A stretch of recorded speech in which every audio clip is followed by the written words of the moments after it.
ایک نیک نوجوان تھا، دن کو روزہ رکھتا، رات کو نماز پڑھتا، پر اللہ سے ڈرتا پھر بھی بہت ہی زیادہ تھا، بڑا ہی ڈرتا تھا۔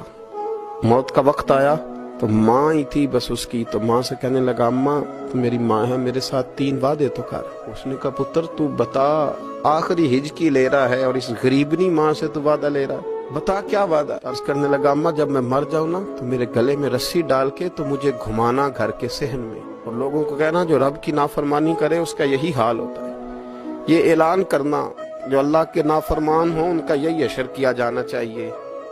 اور اماں پھر دوسرا وعدہ کر، میرا رات کو جنازہ اٹھایا جائے، میں نہیں چاہتا کہ کسی کے منہ سے یہ لفظ نکل جائیں کہ وہ دیکھو اللہ کا نافرمان جا رہا ہے، رات کو میرا جنازہ اٹھانا۔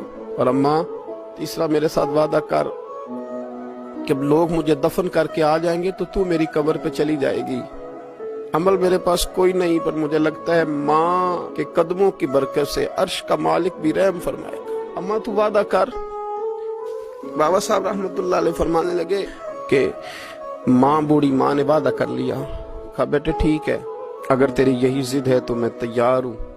پھر اس نے کلمہ شہادت پڑھا، اس نوجوان کی روح پرواز کر گئی۔ بوڑھی ماں نے رسی منگائی تو وَلِمَنْ خَافَ مَقَامَ رَبِّهِ جنتان، جو ڈر جائے، اس نے تو کہا تھا نا کہ رسی ڈال کے گھمانا اور کہنا یہ اللہ کا نافرمان ہے، اس کا یہی اشر ہونا چاہیے تھا۔ لیکن جب ماں گلے میں رسی ڈالنے لگی تو گھر کے ہر کونے سے آواز آنے لگی خبردار یہ رب کا دوست ہے، اللہ کے دوستوں کے ساتھ اس طرح کا معاملہ نہ کیا جائے، اسے چھوڑ دیا جائے۔ اور کہا تمہیں کچھ بھی اور کرنے کی ضرورت نہیں ہے، یہ تو رب کا دوست ہے، اور رب کی بارگاہ میں حاضر ہو گیا۔